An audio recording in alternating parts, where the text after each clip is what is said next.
ನಮ್ಮ ಜೊತೆಗೆ ದೆಹಲಿ ವಿಶೇಷ ಪ್ರತಿನಿಧಿ ಟಿ.ಬಿ. ಜಯಚಂದ್ರ ಅವರು ಇದ್ದಾರೆ. ಅವ್ರ ಜೊತೆ ಮಾತಾಡ್ತಾ ಹೋಗ್ತೀನಿ. ಸರ್, ಈಗ ಶಾಸಕರ ತಂಡ ಸಚಿವ ಸಂಪುಟ ಪುನರ್ರಚನೆ ವಿಚಾರಕ್ಕೆ ಒತ್ತಾಯ ಮಾಡಲಿಕ್ಕೆ ಹೋಗ್ತಾ ಇದ್ದೀರಿ. ತಾವು ಹೋಗ್ತಾ ಇದ್ದೀರಾ ಸರ್? ತಮ್ಮ ನೇತೃತ್ವದಲ್ಲೇ ಹೋಗ್ತಾ ಇದ್ದಾರೆ ಅನ್ನೋಂಥ ಮಾಹಿತಿ ಇದೆ. ನೇತೃತ್ವ ಅಂತ ಏನಿಲ್ಲ. ನಾನು ಸ್ವಾಭಾವಿಕವಾಗಿ ದೆಹಲಿನ ಪ್ರತಿನಿಧಿಯಾಗಿದ್ದೀನಿ. ನಾನು ಈ ವಿಚಾರ ಇರಲಿ ಇಲ್ಲದೆ ಇದ್ರೂ ಕೂಡ ದೆಹಲಿಗೆ ಹೋಗಲೇಬೇಕಾಗಿತ್ತು. ನಾನು ಹೋಗ್ತಾ ಇದ್ದೀನಿ.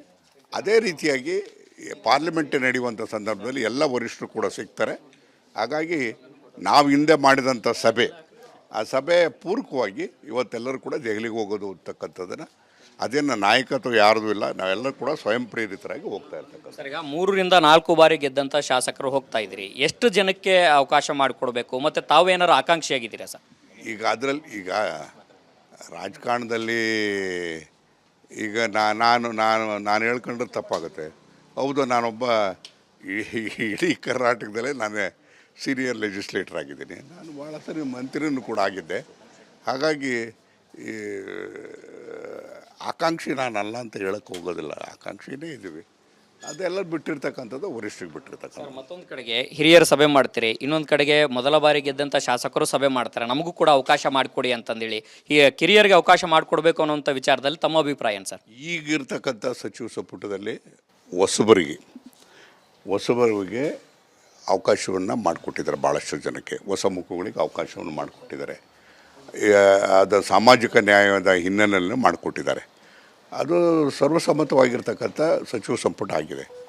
ಅದೇ ಈಗಾಗಲೇ 3 ವರ್ಷ ಆಗಿರ್ತಕ್ಕಂಥ ಹಿನ್ನೆಲೆಯಲ್ಲಿ ಈಗ ಇನ್ನು ಉಳಿದಿರ್ತಕ್ಕಂಥದ್ದು 2 ವರ್ಷದಲ್ಲಿ ಮುಂದೆ ಬರ್ತಕ್ಕಂಥ ಸನ್ನಿವೇಶಗಳು, ಮುಂದೆ ಬರ್ತಕ್ಕಂಥ ಚುನಾವಣೆಗಳು, ಇವೆಲ್ಲಗಳನ್ನು ದೃಷ್ಟಿ ಇಟ್ಕೊಂಡು ವರಿಷ್ಠನ ಯಾಕೆ ಭೇಟಿ ಮಾಡಿ ಚರ್ಚೆ ಮಾಡಬಾರ್ದು ಅಂತಕ್ಕಂಥ ದೃಷ್ಟಿಯಿಂದ ಹೋಗ್ತಾ ಇರ್ತಕ್ಕಂಥದ್ದು. ಸದುದ್ದೇಶದಿಂದ, ಒಳ್ಳೆಯ ಉದ್ದೇಶದಿಂದ ಪಕ್ಷವನ್ನು ಗಟ್ಟಿಗೊಳಿಸಬೇಕು ಅಂತಕ್ಕಂಥ ದೃಷ್ಟಿಯಿಂದಲೇ ನಾವೆಲ್ಲರೂ ಕೂಡ ಹೋಗ್ತಾ ಇರ್ತಕ್ಕಂಥ. ನಾಯಕತ್ವ ಬದಲಾವಣೆಯ ವಿಚಾರದಲ್ಲಿ ಒಂದು ಸ್ಪಷ್ಟತೆ ಬರುವವರೆಗೂ ಕೂಡ ಕ್ಯಾಬಿನೆಟ್ ರೀಶಫಲ್ ವಿಚಾರಕ್ಕೆ ಆಗಬಾರ್ದು ಅನ್ನೋಂಥ ಅಭಿಪ್ರಾಯವನ್ನ DCM DK ಶಿವಕುಮಾರ್ ಅವರು ಹೊಂದಿದ್ದಾರೆ ಅನ್ನೋಂಥ ಅಭಿಪ್ರಾಯ ಇದೆ ಸರ್. ಯಾರೇನು ಹೊಂದಿದಾರೋ ನಮಗೆ ಗೊತ್ತಿಲ್ಲ. ನಾಯಕತ್ವದ ವಿಚಾರದಲ್ಲಿ ಯಾವುದು ಪ್ರಸ್ತಾಪ ಮಾಡೋದಿಲ್ಲ. ನಾಯಕತ್ವದ ಗೊಂದಲ ಎಲ್ಲ ಇರತಕ್ಕಂಥದ್ದು 4 ಜನದ ಮಧ್ಯದಲ್ಲಿ. ಇವತ್ತು ಸರ್ಕಾರ ಅನ್ಯೂನ್ಯವಾಗಿ ನಡೀತಾ ಇದೆ, ಒಳ್ಳೆತನದಾಗ ನಡೀತಾ ಇದೆ. ಇವತ್ತು ನಮಗೆ ಬಂದಿರತಕ್ಕಂಥದ್ದು ಅಂತ ಹೇಳಿದ್ರೆ, ಇವತ್ತು ಮಧ್ಯಪ್ರಾಚ್ಯದಲ್ಲಿ ಆಗಿರ್ತಕ್ಕಂಥ ಯುದ್ಧದಲ್ಲೇ ಪರಿಣಾಮ ಏನಾಗ್ತದೆ ಅಂತಕ್ಕಂಥದ್ದು, ಆರ್ಥಿಕವಾಗಿ ಹೊಡೆತ ಬೀಳ್ತದೆ, ಇವತ್ತು ಜನಜೀವನ ಮೇಲೂ ಕೂಡ ಹೊಡೆತ ಬೀಳ್ತದೆ.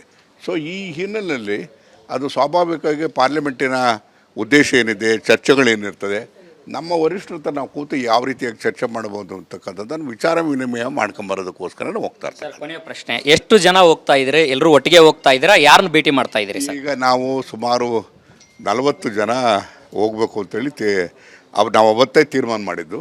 ಇದನ್ನು ಯಾರ್ಯಾರ್ದು ಪ್ರೇರೇಪಣೆ ಇಲ್ಲ, ಯಾರ್ಯಾರಿಗೂ ಫೋನ್ ಕಾಂಟ್ಯಾಕ್ಟ್ ಇಲ್ಲ, ಅವರವರು ವಾಲಂಟ್ರಿಯಾಗಿ ಬರ್ತಾ ಇದ್ದಾರೆ. ಸೊ ಹಾಗಾಗಿ ಎಲ್ರಿಗೂ ಕೂಡ ಆಸಕ್ತಿ ಇದೆ.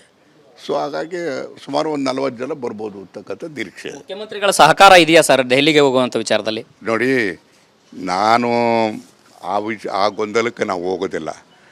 ಈಗ ನಮ್ಮ ವರಿಷ್ಠರು ನೋಡೋದಕ್ಕೆ ಹಿಂದೆ ಮುಂದೆ ಹಾಕಬೇಕು, ಯಾರು ಪರ್ಮಿಷನ್ ಹಾಕಬೇಕು, ನಾವು ಹೋಗಿ ಅಭಿಪ್ರಾಯ ಹೇಳೋದಕ್ಕೆ ಏನು ತಪ್ಪೇನಿದೆ? ಇದಿಷ್ಟು ಟಿ.ಬಿ. ಜಯಚಂದ್ರ ಅವರ ಮಾತಾಗಿದೆ. ಕ್ಯಾಮ್ರಾ ಪರ್ಸನ್ ಸದಾನಂದ್ ಜೊತೆ ಹನುಮಂತ ದುರ್ಗದ್, ಆರ್ ಕನ್ನಡ, ಬೆಂಗಳೂರು. ನಮ್ಮ ಜೊತೆಗೆ ದೆಹಲಿ ವಿಶೇಷ ಪ್ರತಿನಿಧಿ ಟಿ.ಬಿ. ಜಯಚಂದ್ರ ಅವರು ಇದ್ದಾರೆ. ಅವ್ರ ಜೊತೆ ಮಾತಾಡ್ತಾ ಹೋಗ್ತೀನಿ. ಸರ್, ಈಗ ಶಾಸಕರ ತಂಡ ಸಚಿವ ಸಂಪುಟ ಪುನರ್ರಚನೆ ವಿಚಾರಕ್ಕೆ ಒತ್ತಾಯ ಮಾಡಲಿಕ್ಕೆ ಹೋಗ್ತಾ ಇದ್ದೀರಿ. ತಾವು ಹೋಗ್ತಾ ಇದ್ದೀರಾ ಸರ್? ತಮ್ಮ ನೇತೃತ್ವದಲ್ಲೇ ಹೋಗ್ತಾ ಇದ್ದಾರೆ ಅನ್ನೋಂಥ ಮಾಹಿತಿ ಇದೆ. ನೇತೃತ್ವ ಅಂತ ಏನಿಲ್ಲ. ನಾನು ಸ್ವಾಭಾವಿಕವಾಗಿ ದೆಹಲಿನ ಪ್ರತಿನಿಧಿಯಾಗಿದ್ದೀನಿ. ನಾನು ಈ ವಿಚಾರ ಇರಲಿ ಇಲ್ಲದೆ ಇದ್ರೂ ಕೂಡ ದೆಹಲಿಗೆ ಹೋಗಲೇಬೇಕಾಗಿತ್ತು. ನಾನು ಹೋಗ್ತಾ ಇದ್ದೀನಿ. ಅದೇ ರೀತಿಯಾಗಿ ಪಾರ್ಲಿಮೆಂಟ್ ನಡೆಯುವಂಥ ಸಂದರ್ಭದಲ್ಲಿ ಎಲ್ಲ ವರಿಷ್ಠರು ಕೂಡ ಸಿಗ್ತಾರೆ. ಹಾಗಾಗಿ ನಾವು ಹಿಂದೆ ಮಾಡಿದಂಥ ಸಭೆ, ಆ ಸಭೆ ಪೂರಕವಾಗಿ ಇವತ್ತೆಲ್ಲರೂ ಕೂಡ ದೆಹಲಿಗೆ ಹೋಗೋದು ಅಂತಕ್ಕಂಥದ್ದನ್ನು, ಅದೇನು ನಾಯಕತ್ವ ಯಾರ್ದು ಇಲ್ಲ, ನಾವೆಲ್ಲರೂ ಕೂಡ ಸ್ವಯಂ ಪ್ರೇರಿತರಾಗಿ ಹೋಗ್ತಾ ಇರ್ತಕ್ಕಂಥ. ಸರ್, ಈಗ 3ರಿಂದ 4 ಬಾರಿ ಗೆದ್ದಂಥ ಶಾಸಕರು ಹೋಗ್ತಾ ಇದ್ದೀರಿ. ಎಷ್ಟು ಜನಕ್ಕೆ ಅವಕಾಶ ಮಾಡಿಕೊಡ್ಬೇಕು, ಮತ್ತು ತಾವೇನಾರು ಆಕಾಂಕ್ಷಿಯಾಗಿದ್ದೀರಾ ಸರ್? ಈಗ ರಾಜಕಾರಣದಲ್ಲಿ ಈಗ ನಾನು ಹೇಳ್ಕೊಂಡ್ರೆ ತಪ್ಪಾಗುತ್ತೆ. ಹೌದು, ನಾನೊಬ್ಬ ಇಡೀ ಕರ್ನಾಟಕದಲ್ಲೇ ನಾನೇ ಸೀನಿಯರ್ ಲೆಜಿಸ್ಲೇಟರ್ ಆಗಿದ್ದೀನಿ. ನಾನು ಭಾಳ ಸರಿ ಮಂತ್ರಿನೂ ಕೂಡ ಆಗಿದ್ದೆ. ಹಾಗಾಗಿ ಆಕಾಂಕ್ಷಿ ನಾನಲ್ಲ ಅಂತ ಹೇಳಕ್ಕೆ ಹೋಗೋದಿಲ್ಲ. ಆಕಾಂಕ್ಷಿನೇ ಇದ್ದೀವಿ. ಅದೆಲ್ಲ ಬಿಟ್ಟಿರ್ತಕ್ಕಂಥದ್ದು ವರಿಷ್ಠರಿಗೆ ಬಿಟ್ಟಿರ್ತಕ್ಕಂಥದ್ದು. ಮತ್ತೊಂದು ಕಡೆಗೆ ಹಿರಿಯರು ಸಭೆ ಮಾಡ್ತೀರಿ, ಇನ್ನೊಂದು ಕಡೆಗೆ ಮೊದಲ ಬಾರಿ ಗೆದ್ದಂಥ ಶಾಸಕರು ಸಭೆ ಮಾಡ್ತಾರೆ, ನಮಗೂ ಕೂಡ ಅವಕಾಶ ಮಾಡಿಕೊಡಿ ಅಂತಂದೇಳಿ ಈ ಕಿರಿಯರಿಗೆ ಅವಕಾಶ ಮಾಡಿಕೊಡ್ಬೇಕು ಅನ್ನೋಂಥ ವಿಚಾರದಲ್ಲಿ ತಮ್ಮ ಅಭಿಪ್ರಾಯ ಏನು ಸರ್? ಈಗಿರ್ತಕ್ಕಂಥ ಸಚಿವ ಸಂಪುಟದಲ್ಲಿ ಹೊಸಬರಿಗೆ ಅವಕಾಶವನ್ನು ಮಾಡಿಕೊಟ್ಟಿದ್ದಾರೆ. ಭಾಳಷ್ಟು ಜನಕ್ಕೆ ಹೊಸ ಮುಖಗಳಿಗೆ ಅವಕಾಶವನ್ನು ಮಾಡಿಕೊಟ್ಟಿದ್ದಾರೆ.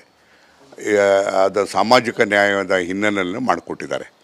ಅದು ಸರ್ವಸಮ್ಮತವಾಗಿರ್ತಕ್ಕಂಥ ಸಚಿವ ಸಂಪುಟ ಆಗಿದೆ.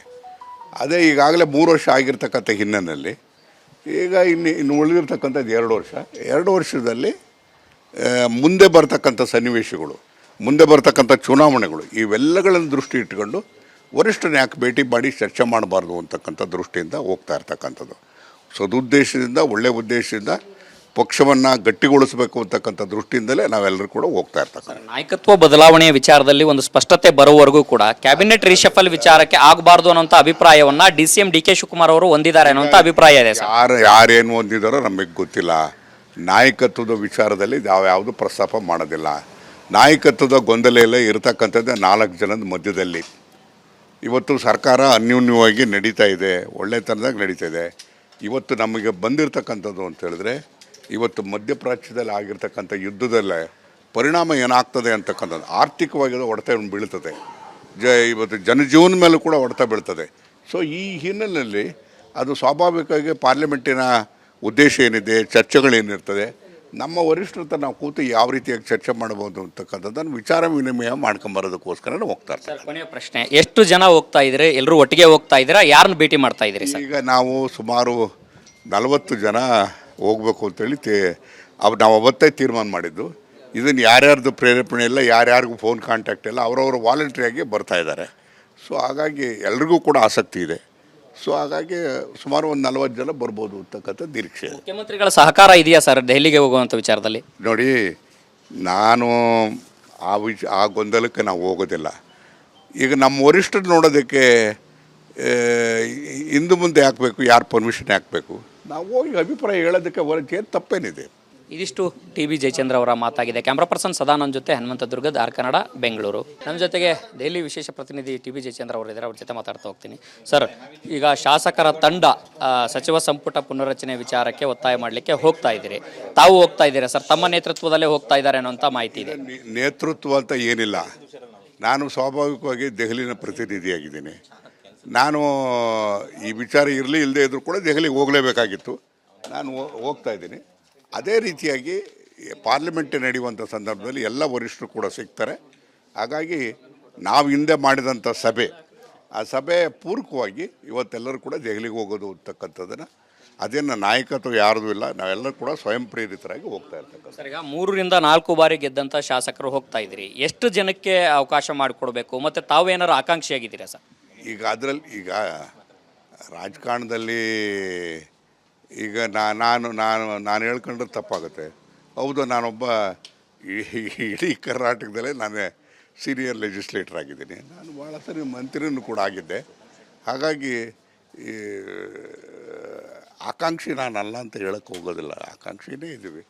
ಅದೆಲ್ಲ ಬಿಟ್ಟಿರ್ತಕ್ಕಂಥದ್ದು ವರಿಷ್ಠರಿಗೆ ಬಿಟ್ಟಿರ್ತಕ್ಕಂಥ. ಮತ್ತೊಂದು ಕಡೆಗೆ ಹಿರಿಯರು ಸಭೆ ಮಾಡ್ತೀರಿ, ಇನ್ನೊಂದು ಕಡೆಗೆ ಮೊದಲ ಬಾರಿ ಗೆದ್ದಂಥ ಶಾಸಕರು ಸಭೆ ಮಾಡ್ತಾರೆ, ನಮಗೂ ಕೂಡ ಅವಕಾಶ ಮಾಡಿಕೊಡಿ ಅಂತಂದೇಳಿ ಈ ಕಿರಿಯರಿಗೆ ಅವಕಾಶ ಮಾಡಿಕೊಡ್ಬೇಕು ಅನ್ನೋಂಥ ವಿಚಾರದಲ್ಲಿ ತಮ್ಮ ಅಭಿಪ್ರಾಯ ಏನು ಸರ್? ಈಗಿರ್ತಕ್ಕಂಥ ಸಚಿವ ಸಂಪುಟದಲ್ಲಿ ಹೊಸಬರಿಗೆ ಅವಕಾಶವನ್ನು ಮಾಡಿಕೊಟ್ಟಿದ್ದಾರೆ. ಭಾಳಷ್ಟು ಜನಕ್ಕೆ ಹೊಸ ಮುಖಗಳಿಗೆ ಅವಕಾಶವನ್ನು ಮಾಡಿಕೊಟ್ಟಿದ್ದಾರೆ. ಅದು ಸಾಮಾಜಿಕ ನ್ಯಾಯದ ಹಿನ್ನೆಲೆಯಲ್ಲಿ ಮಾಡಿಕೊಟ್ಟಿದ್ದಾರೆ. ಅದು ಸರ್ವಸಮ್ಮತವಾಗಿರ್ತಕ್ಕಂಥ ಸಚಿವ ಸಂಪುಟ ಆಗಿದೆ.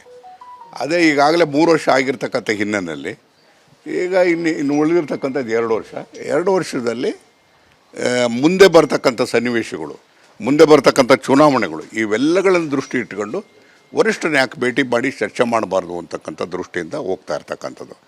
ಸದುದ್ದೇಶದಿಂದ, ಒಳ್ಳೆಯ ಉದ್ದೇಶದಿಂದ ಪಕ್ಷವನ್ನು ಗಟ್ಟಿಗೊಳಿಸಬೇಕು ಅಂತಕ್ಕಂಥ ದೃಷ್ಟಿಯಿಂದಲೇ ನಾವೆಲ್ಲರೂ ಕೂಡ ಹೋಗ್ತಾ ಇರ್ತಕ್ಕಂಥ. ನಾಯಕತ್ವ ಬದಲಾವಣೆಯ ವಿಚಾರದಲ್ಲಿ ಒಂದು ಸ್ಪಷ್ಟತೆ ಬರುವವರೆಗೂ ಕೂಡ ಕ್ಯಾಬಿನೆಟ್ ರೀಶಫಲ್ ವಿಚಾರಕ್ಕೆ ಆಗಬಾರ್ದು ಅನ್ನೋಂಥ ಅಭಿಪ್ರಾಯವನ್ನ DCM DK ಶಿವಕುಮಾರ್ ಅವರು ಹೊಂದಿದ್ದಾರೆ ಅನ್ನೋಂಥ ಅಭಿಪ್ರಾಯ ಇದೆ. ಯಾರೇನು ಹೊಂದಿದಾರೋ ನಮಗೆ ಗೊತ್ತಿಲ್ಲ. ನಾಯಕತ್ವದ ವಿಚಾರದಲ್ಲಿ ಯಾವುದು ಪ್ರಸ್ತಾಪ ಮಾಡೋದಿಲ್ಲ. ನಾಯಕತ್ವದ ಗೊಂದಲ ಇರತಕ್ಕಂಥದ್ದೇ 4 ಜನದ ಮಧ್ಯದಲ್ಲಿ. ಇವತ್ತು ಸರ್ಕಾರ ಅನ್ಯೂನ್ಯವಾಗಿ ನಡೀತಾ ಇದೆ, ಒಳ್ಳೆತನದಾಗ ನಡೀತಾ ಇದೆ. ಇವತ್ತು ನಮಗೆ ಬಂದಿರತಕ್ಕಂಥದ್ದು ಅಂತ ಹೇಳಿದ್ರೆ, ಇವತ್ತು ಮಧ್ಯಪ್ರಾಚ್ಯದಲ್ಲಿ ಆಗಿರ್ತಕ್ಕಂಥ ಯುದ್ಧದಲ್ಲೇ ಪರಿಣಾಮ ಏನಾಗ್ತದೆ ಅಂತಕ್ಕಂಥದ್ದು ಆರ್ಥಿಕವಾಗಿ ಅದು ಹೊಡೆತ ಬೀಳ್ತದೆ. ಇವತ್ತು ಜನಜೀವನ ಮೇಲೂ ಕೂಡ ಹೊಡೆತ ಬೀಳ್ತದೆ. ಸೊ ಈ ಹಿನ್ನೆಲೆಯಲ್ಲಿ ಅದು ಸ್ವಾಭಾವಿಕವಾಗಿ ಪಾರ್ಲಿಮೆಂಟಿನ ಉದ್ದೇಶ ಏನಿದೆ, ಚರ್ಚೆಗಳೇನಿರ್ತದೆ, ನಮ್ಮ ವರಿಷ್ಠರ ಹತ್ರ ನಾವು ಕೂತು ಯಾವ ರೀತಿಯಾಗಿ ಚರ್ಚೆ ಮಾಡ್ಬೋದು ಅಂತಕ್ಕಂಥದ್ದನ್ನು ವಿಚಾರ ವಿನಿಮಯ ಮಾಡ್ಕೊಂಬರೋದಕ್ಕೋಸ್ಕರ ಹೋಗ್ತಾ ಇರ್ತಾರೆ. ಕೊನೆಯ ಪ್ರಶ್ನೆ, ಎಷ್ಟು ಜನ ಹೋಗ್ತಾ ಇದ್ದೀರಿ? ಎಲ್ಲರೂ ಒಟ್ಟಿಗೆ ಹೋಗ್ತಾ ಇದ್ದೀರಾ? ಯಾರನ್ನ ಭೇಟಿ ಮಾಡ್ತಾ ಇದ್ದೀರಿ ಸರ್? ಈಗ ನಾವು ಸುಮಾರು 40 ಜನ ಹೋಗ್ಬೇಕು ಅಂತೇಳಿ ನಾವು ಅವತ್ತೇ ತೀರ್ಮಾನ ಮಾಡಿದ್ದು. ಇದನ್ನು ಯಾರ್ಯಾರ್ದು ಪ್ರೇರೇಪಣೆ ಇಲ್ಲ, ಯಾರ್ಯಾರಿಗೂ ಫೋನ್ ಕಾಂಟ್ಯಾಕ್ಟ್ ಇಲ್ಲ, ಅವರವರು ವಾಲಂಟ್ರಿಯಾಗಿ ಬರ್ತಾ ಇದ್ದಾರೆ. ಸೊ ಹಾಗಾಗಿ ಎಲ್ರಿಗೂ ಕೂಡ ಆಸಕ್ತಿ ಇದೆ. ಸೊ ಹಾಗಾಗಿ ಸುಮಾರು ಒಂದು 40 ಜನ ಬರ್ಬೋದು ಅಂತಕ್ಕಂಥ ನಿರೀಕ್ಷೆ ಇದೆ. ಮುಖ್ಯಮಂತ್ರಿಗಳ ಸಹಕಾರ ಇದೆಯಾ ಸರ್ ದೆಹಲಿಗೆ ಹೋಗುವಂಥ ವಿಚಾರದಲ್ಲಿ? ನೋಡಿ, ನಾನು ಆ ಗೊಂದಲಕ್ಕೆ ನಾವು ಹೋಗೋದಿಲ್ಲ. ಈಗ ನಮ್ಮ ವರಿಷ್ಠರು ನೋಡೋದಕ್ಕೆ ಹಿಂದೆ ಮುಂದೆ ಹಾಕಬೇಕು, ಯಾರು ಪರ್ಮಿಷನ್ ಹಾಕಬೇಕು, ನಾವು ಹೋಗಿ ಅಭಿಪ್ರಾಯ ಹೇಳೋದಕ್ಕೆ ಏನು ತಪ್ಪೇನಿದೆ? ಇದಿಷ್ಟು ಟಿ ಬಿ ಜಯಚಂದ್ರ ಅವರ ಮಾತಾಗಿದೆ. ಕ್ಯಾಮ್ರಾ ಪರ್ಸನ್ ಸದಾನಂದ್ ಜೊತೆ ಹನುಮಂತ ದುರ್ಗದ್, ಆರ್ ಕನ್ನಡ, ಬೆಂಗಳೂರು.